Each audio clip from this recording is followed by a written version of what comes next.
Bon dia, entrem en temps de tertúlia a Girona FM quan passen 6 minuts de les 10 del matí d'aquest 15 de juny. Mig mes ja tenim al peu del coll aquest mes de juny. D'aquí 4 dies parlarem de la Rebella de Sant Joan i com aquell qui no vol ja estarem en període d'estiu. Però no sé si de l'estiu, però sí del que tot això comporta. En parlarem avui amb les 3 persones que m'acompanyen avui aquí als estudis de Girona FM. Pau Marramon, president d'Aigües Vida, molt bon dia, què tal? Hola Jordi, bon dia, gràcies per invitar-me. No, gràcies a tu per venir, com va tot? Bé. Calor, I aigua. Calor i aigua. O sigui, calor i aigua, diuen que ho he llegit avui, em penso que era el diari de Girona, que deia combinació perfecta pels mosquits i les paneroles. Exacte. Molt bé. Mariona Ferrer, molt bon dia, delegada del diari Ara a Girona, a les comarques gironines, què tal? Molt bé. Sí, també calor, també... Sí, aquest moment recte final de curs que se sumen tantes coses, sigui personals, dels nens, com de la feina. És divertit el juny, un camp de mines. Un camp de mines, tu has dit. La tercera pota d'aquesta tertúlia, no per això menys important, el senyor Jordi Navarro. Molt bon dia, Jordi, què tal? Com estàs? Bon dia, molt bé. També calor, juny... Sí, jo estic gaudint, perquè a mi el mes de juny és un dels meus mesos preferits. Està allò, la transició entre la primavera i l'estiu, tot està verd, rieres corren aquest any, és fantàstica. Ahir vaig anar a la platja, vaig fer-me un far de veure corrir els camanegres que estan criant. És una etapa fantàstica. Veus, sempre es tracta de trobar allò que ens agrada, però sí que és veritat que és un mes allò que diguem-ne que se'ns complica o ens el compliquem tots al final de curs, per exemple, no, Mariona, tu que tens... No, jo encantada, però és això, que cada cap de setmana acabes a les tantes i tens 1000 coses i surts fora. Bueno, és un mes per passar-lo a l'aire lliure, que és lo bonic, però alhora és molta logística. M'ho imagino. I logística també en devíeu tenir que fer, perquè venim diguem-ne d'una mobilització de mestres per introduir algun tema. Ahir va haver-hi l'última, diguem-ne, manifestació d'aquest curs en diumenge a Barcelona, però el cert és que diguem-ne que els mestres, els professors mantenen la reivindicació. No varen acceptar amb una majoria important l'acord al que havia arribat la USTEC i professors de secundària sí, la USTEC no, però es planteja un repte. Sembla que el curs s'acabarà amb un punt de normalitat, si podem dir-ho així, però segurament el proper, si no hi ha algun acord. Com està la situació? Com ho veieu? Clar, jo almenys tinguin canall a acabar a l'escola, logística tampoc complicava tant, perquè la gent al final ha anat portant els nens amb regularitat, encara que hi hagués vaga per la logística i la conciliació familiar.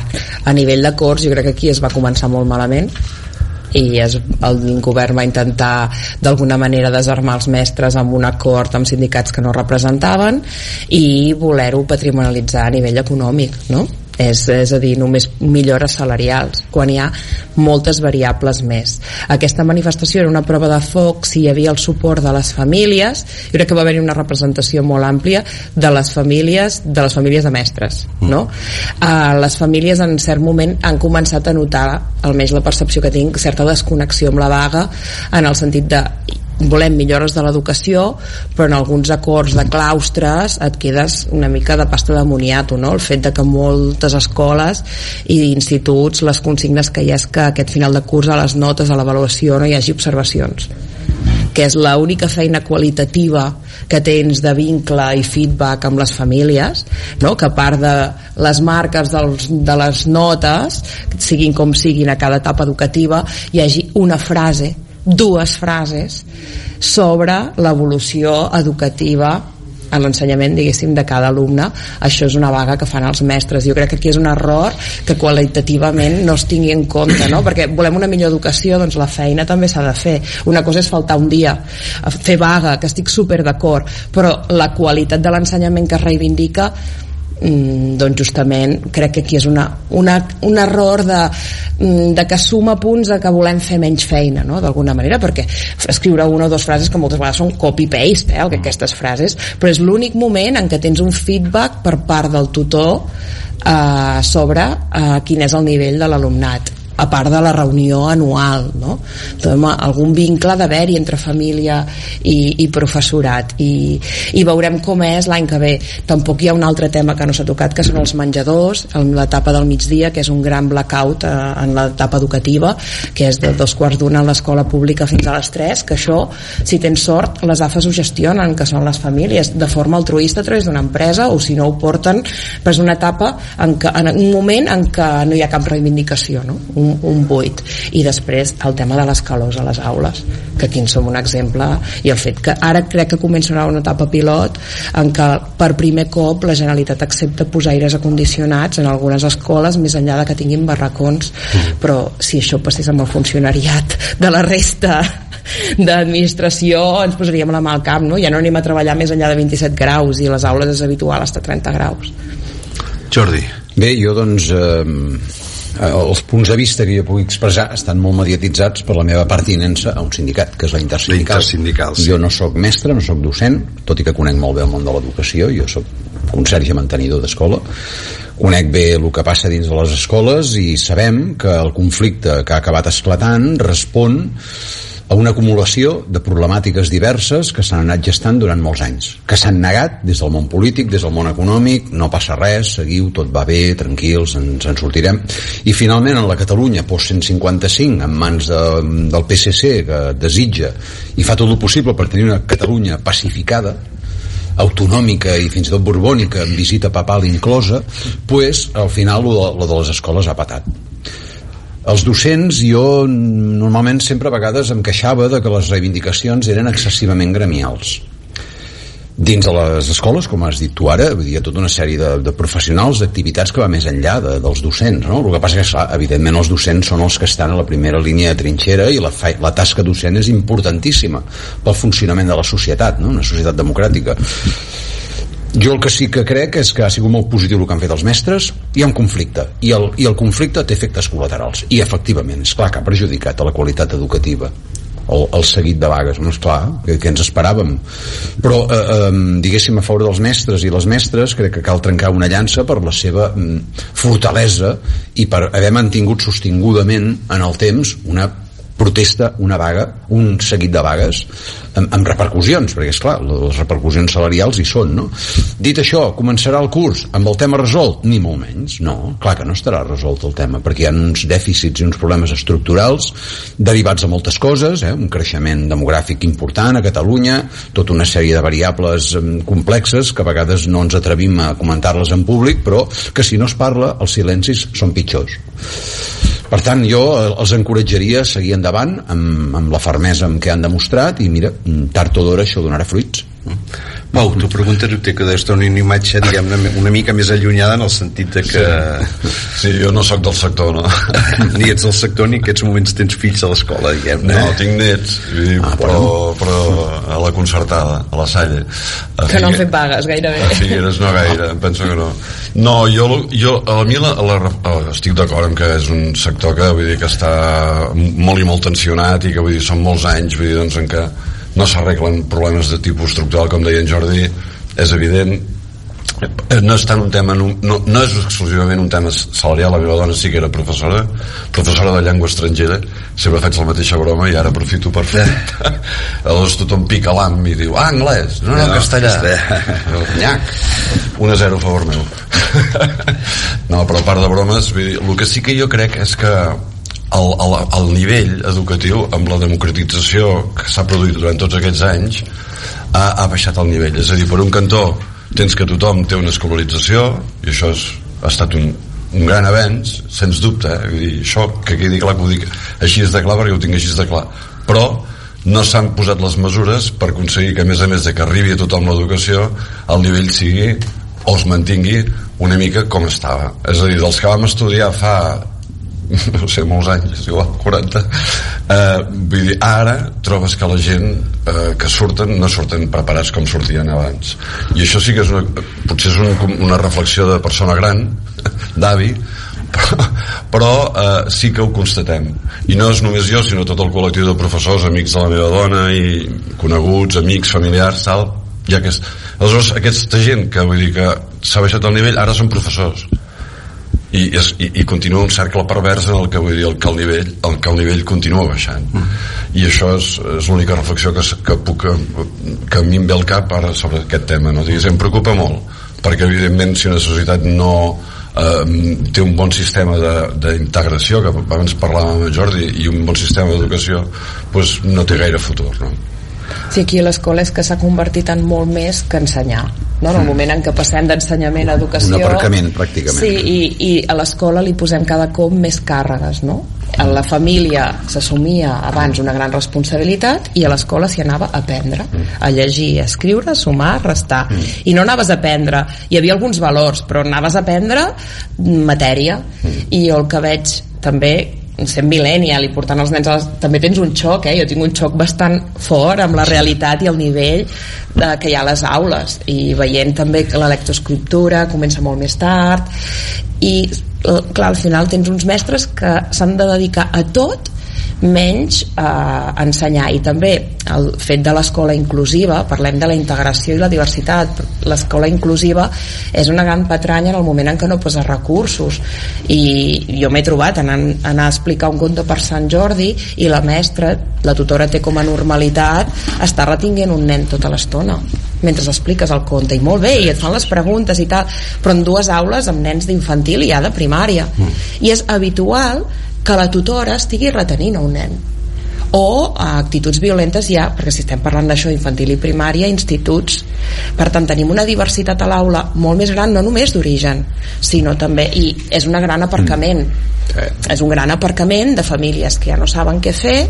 Jo no sé si són les pantalles, ja no sabria dir quina és però tenim una diversitat tan i tan gran que ensenyar és secundari, i a vegades també jo crec que des del món educatiu s'ha perdut el nord, no? Amb tot de models que hem volgut innovar moltíssim, que és interessant innovar, però cal tenir una base, i la base ja no sabem quina és, no? I la base és que no es matin, que resistir, no? És que és així de trist, però moltes vegades és que ho pintes d'una manera que realment és bueno, sembla retrògrad, a vegades, però jo crec que està bé dir les coses pel seu nom, no?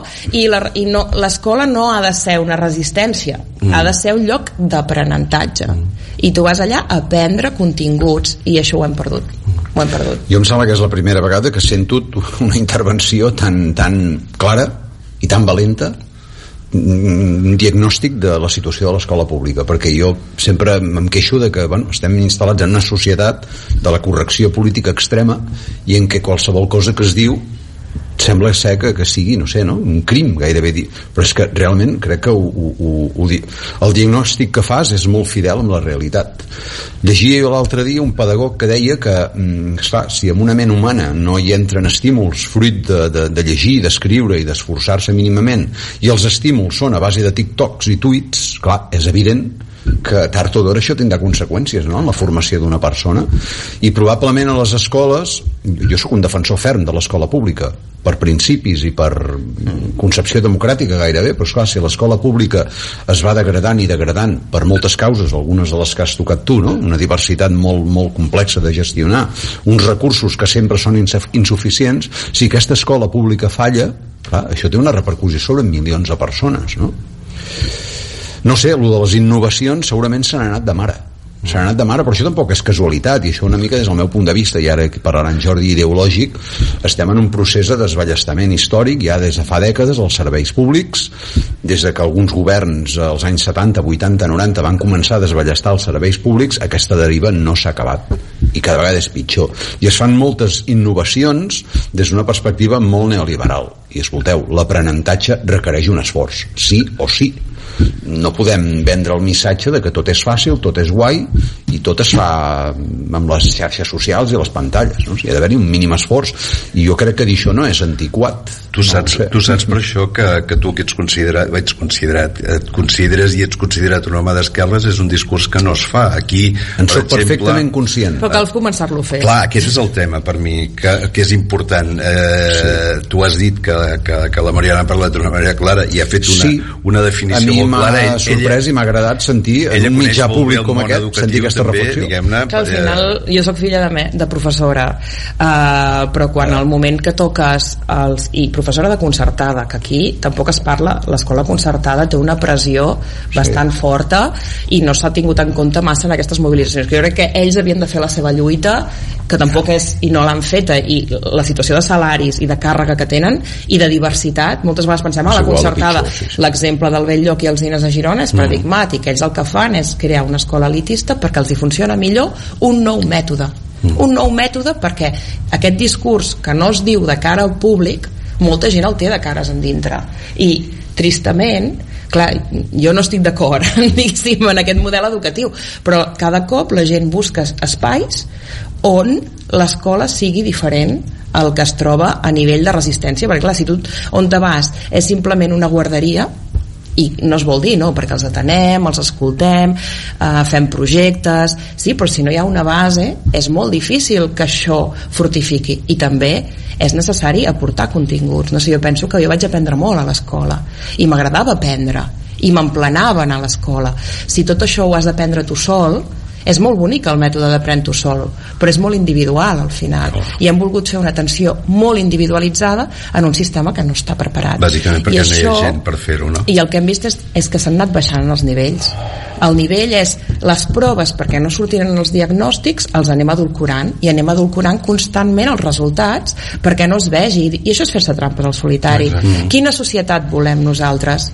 I clar, també es crea un estigma vers tota una generació de gent que dius que no està preparada, però quina culpa en tenen de no estar preparada? Justament s'ha volgut, això ja es deia de la meva generació, és una generació mig analògic, mig digital, no? D'un món entre dos bandos, i t'has format amb analògic i després a l'institut, quan has abraçat ja la majoria d'edat, tot era en digital, i clar, veus les noves generacions i tenen altres eines. És veritat que per exemple són boníssims comunicant-se en públic, hi ha fortaleses, són molt bons davant d'una pantalla, coses que no sabrem fer nosaltres, et fan un speech de 30 segons perfectament, que hi ha fortaleses, però potser no et saben escriure, no saben quan és l'inici i quan és el final d'una frase, o què és un paràgraf.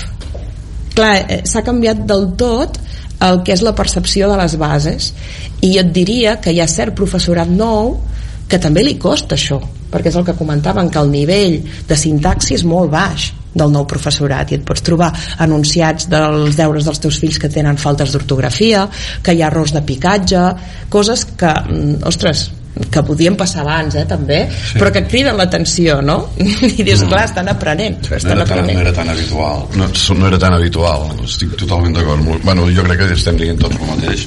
A mi una de les coses que em preocupa és bé el fet de que s'està polaritzant l'assumpte en el sentit de que la privada, no entraré si és millor, jo sóc també defensor del sistema públic, vull dir, ho dic obertament i clarament, vull dir, no, jo sempre he anat a la privada, jo soc fundador de Belllloc, jo com a alumne, sí, com a alumne, però vull dir, i com a col·legi o com a tal, molt bé, però vull dir... No, però tu que ara sí, ho pregunto perquè la Mariona ha tret el tema i és un tema important, sí, és a dir, quan Belllloc i els Ines, diguem-ne, més o menys s'ajunten, saben que perdran nombre d'alumnes, però ho tenen absolutament clar, a més, però volen mantenir un determinat model, però també volen mantenir un determinat nivell, i per tant, en certa manera, ara sí que només podrà anar allà qui pugui, o qui pugui pagar-ho, per dir-ho d'alguna manera, o qui pugui arribar a acords amb la institució, perquè també és veritat que qui vulgui la institució, qui vulgui la institució, filtres hi haurà els que perquè filtres n'hi ha. Per tant,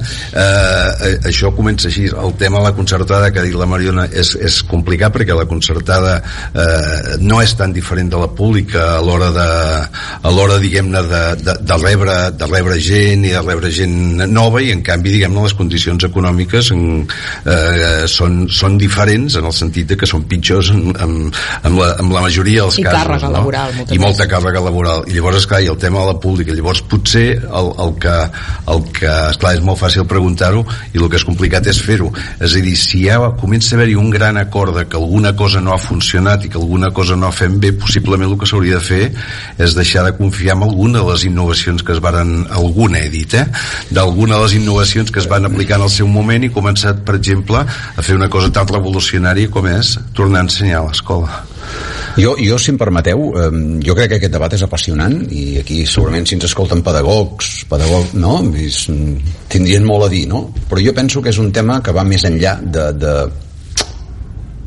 no diré de model, no? Però va més enllà de qüestions concretes, pedagògiques, tècniques, i és inevitable, i ara sí, segurament per deformació acabaré posant damunt la taula el tema polític. L'escola és un laboratori, l'escola és una cosa molt important, és una de les potes de la democràcia. Per tant, vol dir que és una cosa polititzada, en certa manera.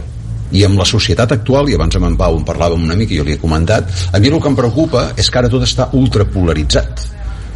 Hi ha aquesta cosa que es diu extrema dreta, i després hi ha una altra cosa, que jo en dic extrema woke, i quan es parla d'escola es veuen les dues posicions i tot es polaritza encara més.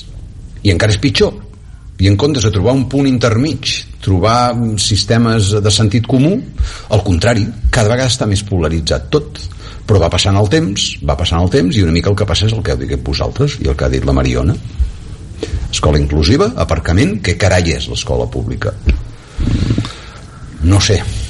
Jo, per exemple, volia comentar el tema del suspens, no? S'hauria de tornar a suspendre és un altre tema sense por de traumar a la criatura, vull dir, tal, donant després el suport que faci falta pel fet jo vaig ser repetidor, em va anar molt bé repetir. És un missatge que diuen molts repetidors, em va anar molt bé repetir, és maco escoltar-ho. Clar, però això té conseqüències, el del suspens té conseqüències. No és que hagis suspès tu i hagis hagut de repetir tu, és que això pot passar amb milers i milers de persones. A veure, per què no es pot dir que un increment demogràfic de més de 2 milions de persones en menys de 20 anys té unes conseqüències i té, bueno, saps que passaran coses? No ens podem limitar des del món polític i des de les esquerres a dir que calen més recursos, i ja està, perquè dir que calen més recursos no és una solució. I quan has fet aules d'acollida també.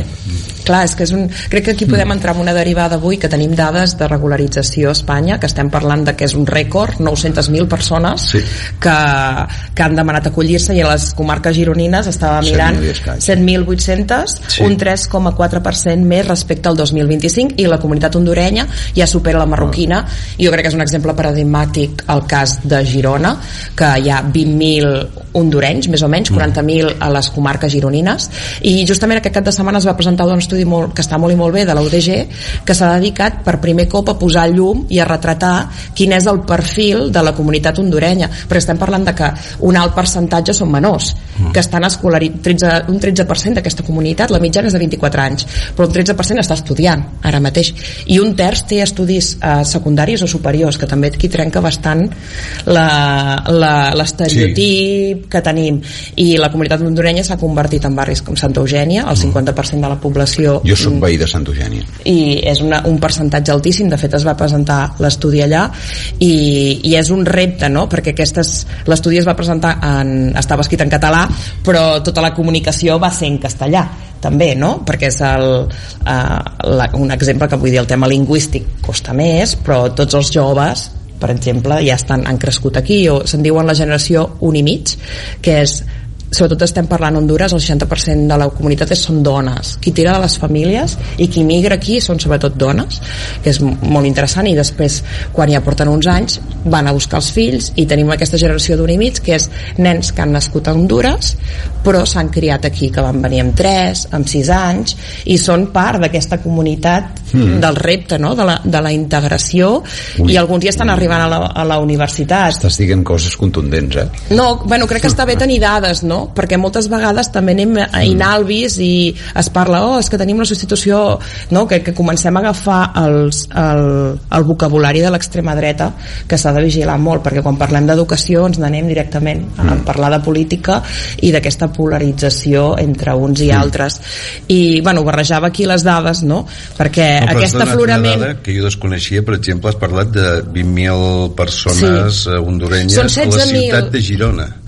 I urbana, àrea urbana. És a dir, la comunitat més gran que hi ha a les comarques gironines migrant no és marroquina, no és subsahariana, ja englobant tots els països subsaharians, diguéssim, sinó és hondurenya, i és una comunitat bastant desconeguda, que el 50% de la gent treballant són dones en serveis, que són cures i sobretot neteja, però més que cures n'hi ha, però neteja, i estem parlant d'un procés migratori de fa 20 anys. De fet se li diu la pequeña Talanga a Girona. Aquest cap de setmana hi havia un concert d'un dels grups més pros d'Honduras que venien a la Mirona a fer un concert perquè clar, tenen viceconsulat, tenim un barri que és un petit Hondures, perquè a més hi ha tot Santa Eugènia, i Can Givert, un 40% de la població migrant també és d'origen hondureny, i clar, això és un procés de fa 20 anys, però és una realitat, i és una realitat a les escoles també, vull dir, si ja passem directament a parlar d'això, no? I aquest repte de regularització de migrants, clar, està superbé que la gent pugui deixar de tenir d'estar en la situació actual, però alhora tenim la notícia avui de l'Ajuntament d'Olot fent una regularització de padró i expulsant a 1.700 persones. Aquestes 1.300 crec, 1.300, 1.000 i pico. Jo m'ha sobtat la dada perquè bàsicament per frau, és a dir, bàsicament perquè eren gent que estava empadronada a Olot però que no vivia a Olot. Clar, aquí a Olot hi ha suposo que al darrere de tot això hi ha les ajudes que rebien i que per tant deixaran de rebre si no estan empadronats a la Clar, aquí hi ha el tema, però per exemple si te'n vas a Vic, l'Ajuntament de Vic s'està queixant justament de tanta gent que viu a Vic però va treballar cada dia a les càrniques a Olot, perquè hi ha estem parlant de mà d'obra esclava directament, perquè és el que fa el procés d'aquest procés industrial que tenim, i aquesta gent ara mateix no tenen prou gent, i el que estan fent les càrniques d'Olot és que fleten autobusos, els porten al barri del Remei d'Olot i els emplenen per anar a treballar a les càrniques a la Garrotxa, i l'Ajuntament de Vic es queixa que clar, ells estan pagant els serveis socials i tot d'aquesta mà d'obra, i les pròpies càrniques de Vic tenen problemes per proveir-se de treballadors, no? Però clar, estem generant un sistema de feina no en falta, tothom troba feina. Quin tipus de feina? Ara bé, la comunitat hondurenya, estem parlant de que 2/3 dels treballadors hondurenys d'origen hondurenya a Girona tenen 2 feines, i tenen, si el 60% si haguessin de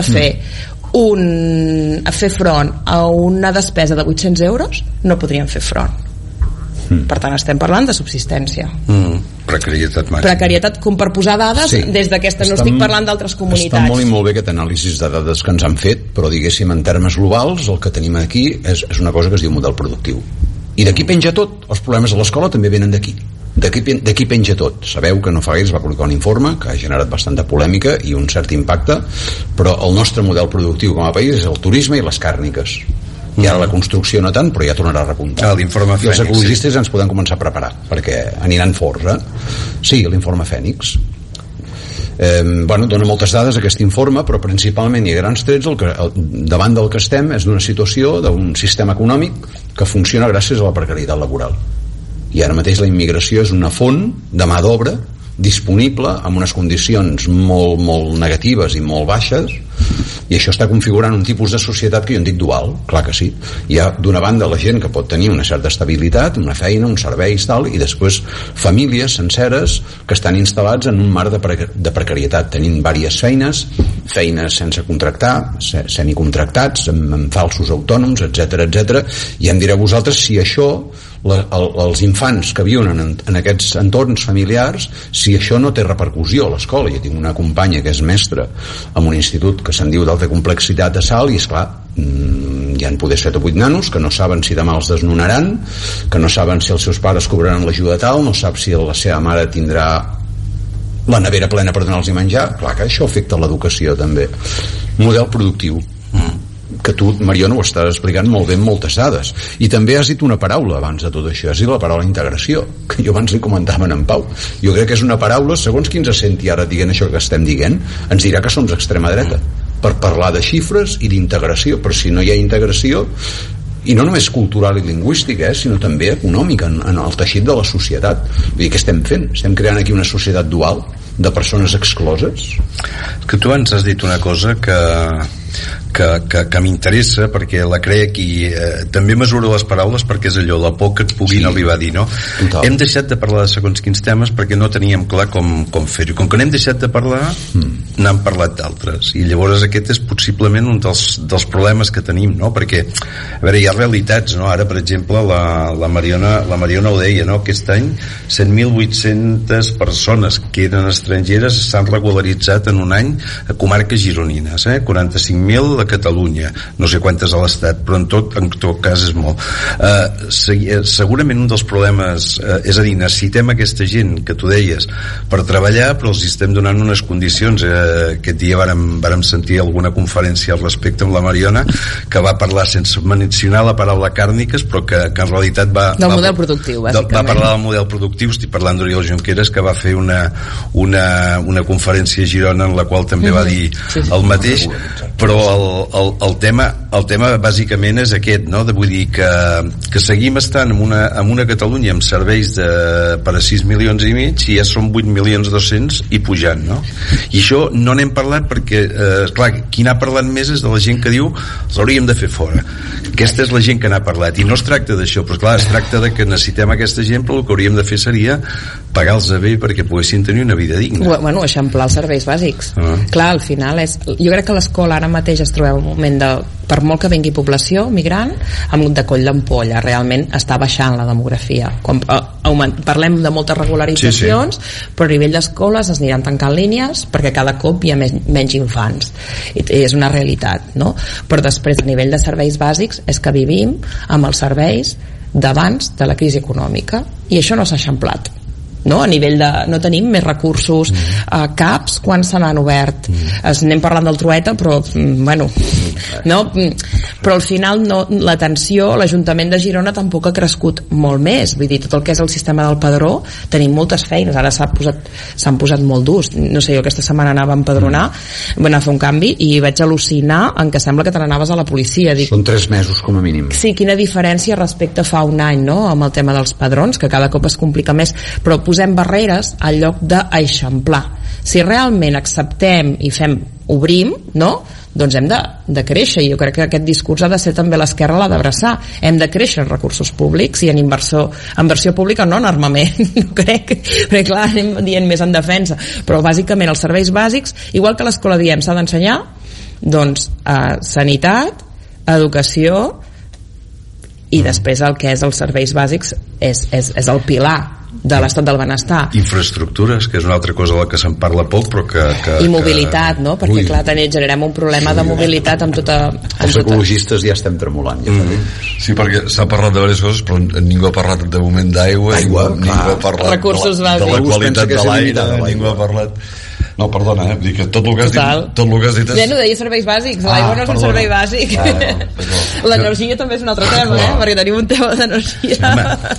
33 minuts fins que de tertúlia fins que Pau Ramon ha dit la paraula aigua, vull dir que és el seu... No, però és evident que... Tocat i enfonsat. No, però estem aquí, és a dir, quan parlem de serveis bàsics, evidentment...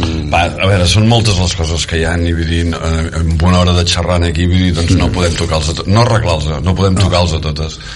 I jo, vull dir, sempre vinc aquí a parlar d'aigua, però m'encanta, vull dir, que es parli d'altres coses, perquè si no és el pesat del calvo de Mar Ramon que arriba aquí i col·loca el rotllo, no? Sempre la mateixa xapa. Però el tema d'educació, jo insisteixo en el que he dit abans, perquè per mi és el concepte bàsic, és a dir, integració totalment a favor, servei públic, vull dir, en moltes coses, i en educació també totalment a favor, però clar, s'ha de saber fer tot això, i no només és un tema de recursos, perquè els recursos, com deia en Jordi abans, són molt importants, és evident, però fa falta un canvi també de mentalitat, no? És que no sé, suposo que la mateixa educació hauria de provocar aquest canvi, però com que l'educació va baixant el nivell no hi ha canvi de mentalitat, i l'estatus quo, vull dir, al final queda en que els rics continuaran educant en els seus fills en unes condicions per perpetuar el sistema, i és que hi hagi les diferències que hi ha. Ara mateix a la tele que tenim aquí davant enxufada, que ens persegueix a tot arreu, i aquí també, tot i que estem a la ràdio, és, vull dir, que els rics cada cop són més rics, no? I aquest és el panorama general. I els pobres, vull dir, la gent que ve de fora, vull dir, els demanem integració però els donem un sou de merda, i aleshores, si les contradiccions són tan flagrants a tots nivells, que vull dir que a mi començar a parlar dels peixos, les algues, el riu, tal i igual, també em sembla, fins a cert punt, hi ha un moment que em sembla fins i tot frívol, no? Perquè clar, vull dir... No ho és, ja ho saps que no ho és. No ho és, però vull dir que pot semblar que jo estic aquí, saps? Allò, en plan naturalista hippie i tal, vull dir, no, hi ha una qüestió estructural de societat, com deia en Jordi, vull dir, això és un sistema econòmic que propicia que si no hi ha un estat social de dret, Clar, és que aquí es parla dels drets, dels serveis públics i tal, però és que esclar, vull dir, és que necessitem realment equilibrar, no podem estar, vull dir, dient fan falta més mitjans i d'altra banda, vull dir, aprovant a tothom i que tothom passi de curs, això no. Hi ha d'haver frustració i s'ha de saber gestionar la frustració i els nanos, vull dir, que tinguin problemes perquè se'ls ha suspès, doncs ja els, com a mi em van animar i al final sóc advocat, tampoc em va anar tan malament però vull dir intentar això és difícil perquè ara fan així, no sé, suposo que sí. Té un nom però jo m'he perdut amb el 6-7, no? Però vull dir també, però els meus fills ho diuen contínuament i es posen a riure i m'han fet 6-7 de 4 anys sí. No ho sé, és complicat. No ho sé. Jo parlant de tots aquests temes, hem començat amb les aules i les escoles i mireu fins on hem anat, hem parlat de rics i tal. Hi ha un tema, per exemple, amb el tema migració, que moltes vegades se'n parla poc, inclús la gent que parla de model productiu. Quan parlem de model productiu a casa nostra, a Catalunya, als països catalans, no tenim en compte que també hi ha unes diferències nord-sud que existeixen i que expliquen moltes coses. Per exemple, mireu una dada, jo amb els números som molt energies renovables. No, més enllà d'això. Però és un tema, No, el tema demogràfic, no? El tema demogràfic, diem, no, esclar, aquí la gent no té fills, per tant hem d'importar gent de fora perquè vinguin a treballar i tal, però perdoneu, les taxes de natalitat no només han baixat a Europa i al món occidental. El Marroc comença a tenir un problema. Es veu que la taxa de substitució, que són 2,1 fills per dones, la taxa de fertilitat, i ha baixat també. I un dels països que més ha baixat és Iran. I a molts països, excepte l'Àfrica més subsahariana, molts països de l'Orient Mitjà, del nord d'Àfrica, ha baixat. Llavors, què vol dir? Ells també tindran aquest problema. Però, esclar, aquí hi ha un tema també de captar talent i de robar, en certa manera, mà d'obra, precaritzar-la i quedar-se a l'Occident. Jo estic en un sindicat i aquestes reflexions a vegades les fem també i no sabem exactament quin discurs hem de fer. Un discurs social, humanista, econòmic, no? Bueno, i que tot és molt complex a vegades, però a mi i torno a insistir en aquest tema, el pitjor de tot del que podríem fer és callar, instal·lar-nos en els tabús i en les omertàs i no dir res, i permetre que l'extrema dreta d'una banda i després l'esquerranisme més inconscient de l'altra mediatitzin les coses. S'ha de poder parlar de les coses obertament, democràticament i amb respecte, no? El tema immigració és una qüestió complexa, el tema educació és una altra qüestió complexa, el tema habitatge és una qüestió complexa, el tema de les relacions nord-sud també és una qüestió molt complexa. Bueno, en certa manera vinga a reivindicar el diàleg, no? El dret a poder intercanviar opinions amb respecte, encara que siguin opinions diferents. Hem deixat de parlar de segons quines coses i ha pujat, hi ha un auge de lo que hem dit extrema dreta, Vox, que és un partit que jo crec que no li molesta l'etiqueta d'extrema dreta, doncs a les enquestes no baixa precisament, malgrat tot el que ha fet. Aquí tenim, a casa nostra, tenim el cas d'Aliança Catalana, que és la butxa en l'etiqueta d'extrema dreta, però que el discurs s'hi sembla i estan passant coses. T'ho pregunto tu, Mariona, perquè tu vas treure un reportatge sobre el tema d'això de les xarxes i la desinformació, per no dir la mentida directa, com va anar amb el cas d'aquella famosa, diguem-ne, a Instagram, no me surt la paraula ara, compte d'Instagram que es havia dit, però realment la sensació és que també hi ha el que s'ha batejat com a pseudomitjans, que no m'agrada perquè no són mitjans, en definitiva, que estan donant ales a determinats discursos. Com ho veus tot això?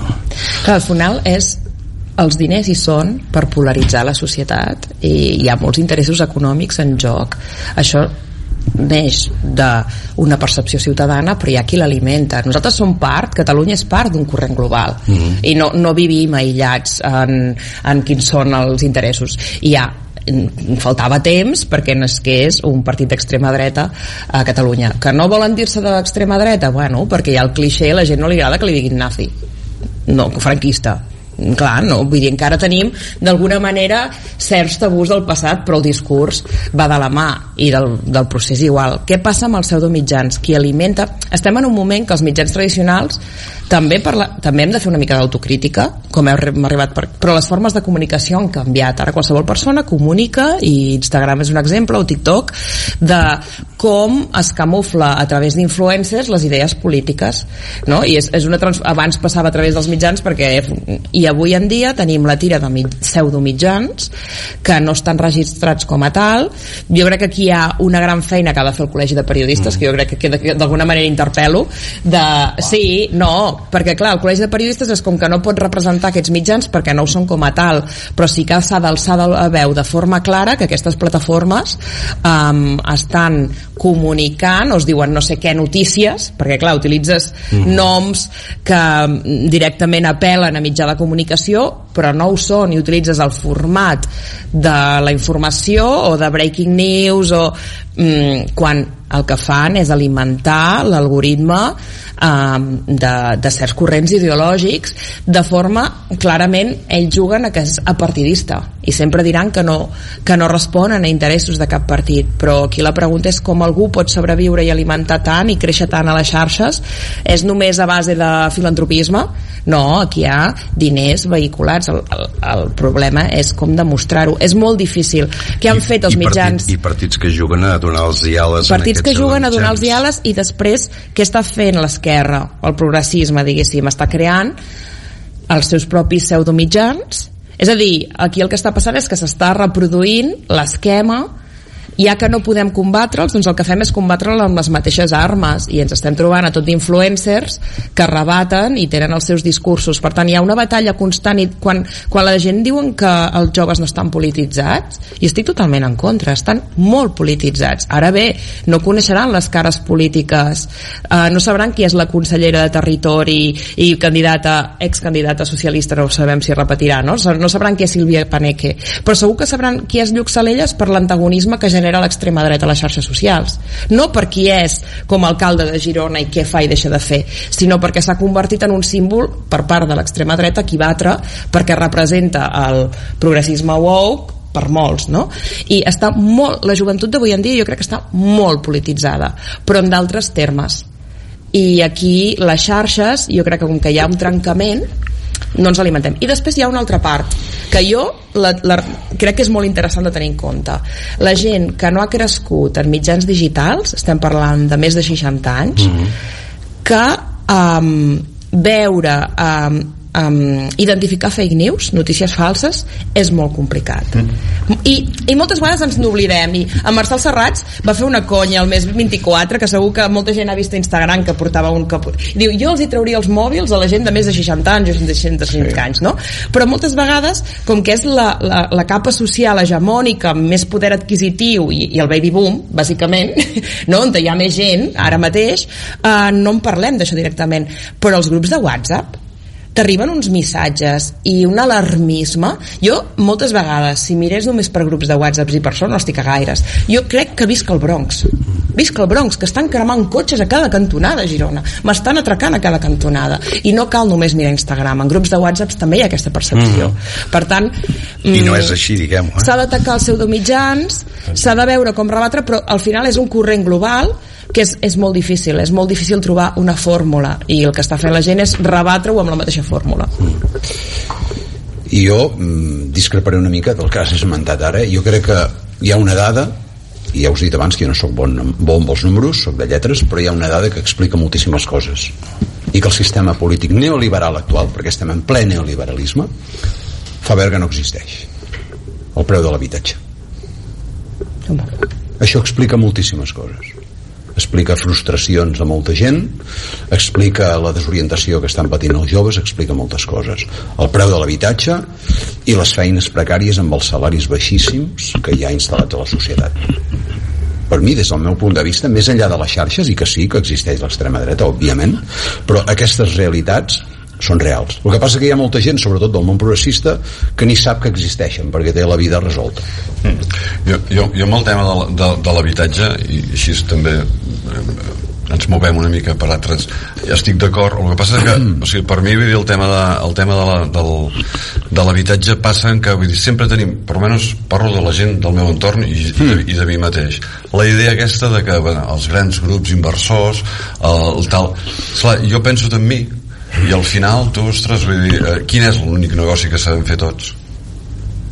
Doncs tens rajols, tens un pis o tens una casa i això resulta que puja d'una manera de preu en el mercat que vivim, que aquest és el negoci que sap fer tothom. I aleshores, perdona, però vull dir, una opinió superpersonal, però és que els culpables som una mica tots. Jo m'agradaria, és interessant, que hi ha grans grups. Però has tocat un gran tema, perquè la gent, quan li toca la seva butxaca, va amb altres. Dius, home, aquí tothom especula una mica. Tothom és una mica especulador. Jo crec que ho esteu analitzant des d'una perspectiva molt gironina, d'un perfil de gironí molt concret. Jo he patit el problema de l'habitatge, en pròpia pell. I ara els que venen són els meus 2 fills, que m'han manifestat, és que jo no sé com ho faré per comprar un pis de 350.000 euros. Vale.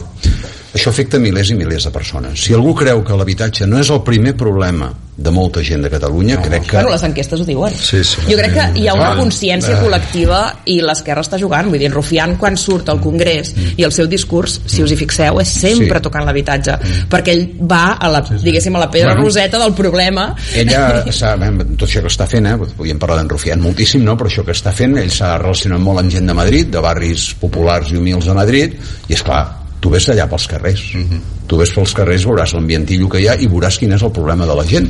Però ves aquí a Sant Eugeni igual. He viscut 7 anys a Sant Eugeni.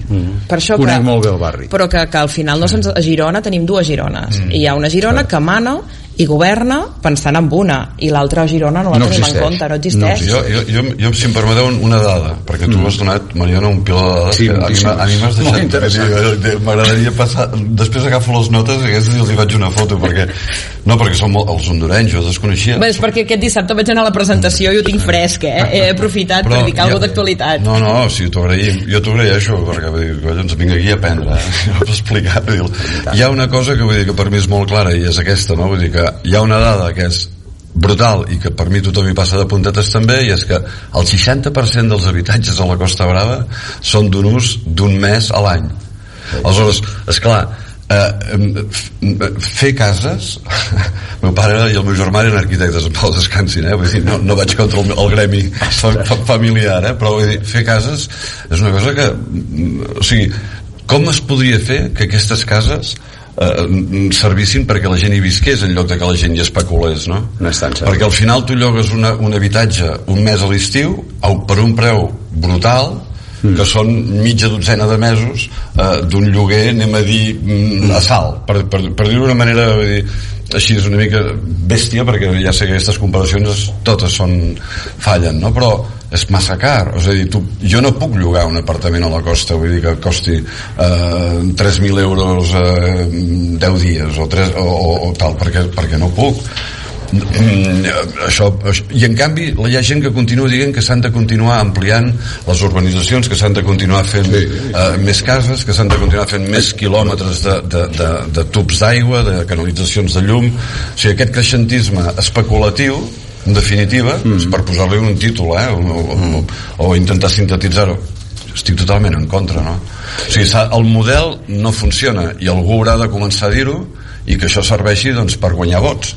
És a dir, que el decreixentisme arribi un moment que no sigui un exercici d'estil intel·lectual, sinó que sigui una qüestió que en el mercat del vot faci guanyar vots. Jo sempre dic, ja callo, els quilòmetres de tub que s'han de reparar, de tubs d'aigües que estan malmesos i es perd la meitat o gairebé de l'aigua, que és molta aigua, quan no se'n té és sempre molta aigua i quan no se'n té n'és molta més. No fan guanyar vots perquè estan a sota terra. Haurem d'intentar, vull dir, que aquests temes que no fan guanyar vots els facin guanyar. Com? Doncs no ho sé, els periodistes potser hi teniu una part important, però jo crec que tothom en general, de poder dir quants quilòmetres s'han arreglat de tubs a la ciutat de Girona amb el seu mandat, senyor regidor, senyor alcalde, senyor tal. No sé, ho deixo aquí.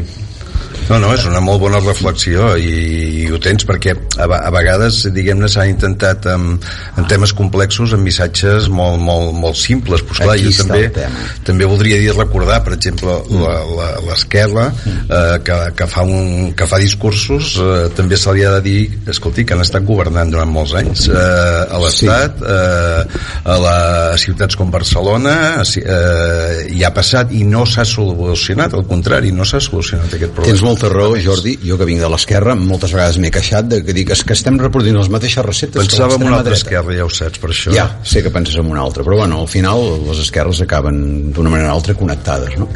Però el fet de donar respostes simples a qüestions complexes ho fa l'extrema dreta, però és que les esquerres també ho fem. I ens pensem que amb eslògans, amb discursos fàcils, passionals i coses molt simplificades les coses es solucionen. I no.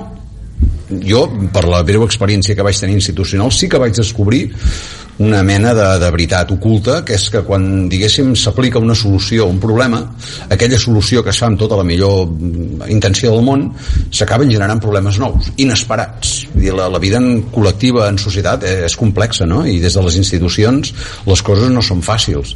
I també a vegades tinc la sensació que tenim una ciutadania molt ben informada, però a la vegada molt infantilitzada. Perquè, a veure, no sé, ara trauré un tema que a Girona està molt...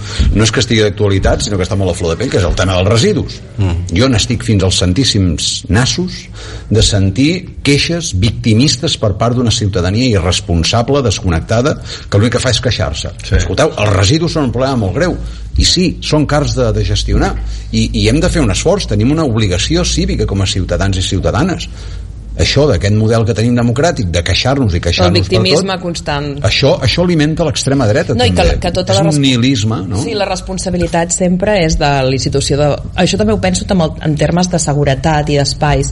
Si tu un espai sempre dius és que està degradat, que les institucions han d'arreglar un espai, és que ara és perillós, la percepció de la seguretat, si tu un espai no te'l fas teu, se'l farà una altra persona amb uns altres interessos, és a dir, és que clar, no s'hi pot anar, aquí ara al Parc Migdia és que està la cosa difícil, cada cop hi ha més delinqüència. Si un espai, un parc està ple de nens, difícilment hi haurà canvia. Per tant, nosaltres hem passat per temes de seguretat o per pors, per percepcions, passem a utilitzar l'espai privat, que si la terrassa del bar, i anem privatitzant, i l'espai públic no ens el fem nostre. Per tant, si no ens el fem, es degradarà. Per tant, d'alguna manera jo crec que hi ha una responsabilitat col·lectiva, no només de la institució. I el victimisme, jo en això estic molt d'acord, és la ciutat, tothom té certa responsabilitat en canviar la societat, perquè hem de moldejar nosaltres la ciutat, el poble, el nostre entorn. I a mi em xoca moltíssim, no sé, jo d'ençà que he tornat a Girona estic fent periodisme, però tens un altre barret, no? Jo també estic fent activisme, molt en bici, amb temes de mobilitat i sostenibilitat.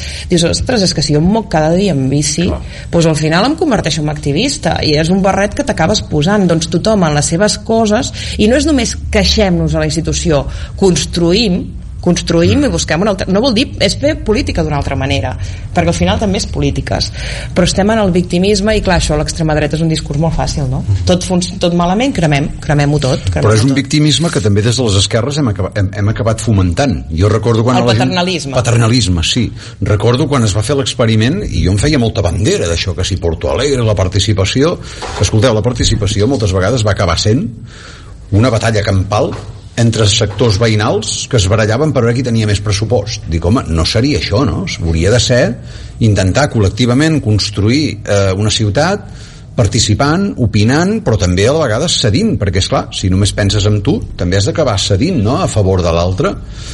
Per mi és un aprenentatge que segurament no s'acaba mai, però Escolteu, ha estat una tertúlia jo crec que molt intensa. Hem començat parlant d'educació i hem parlat, jo crec que hem parlat molt de ciutat, perquè són els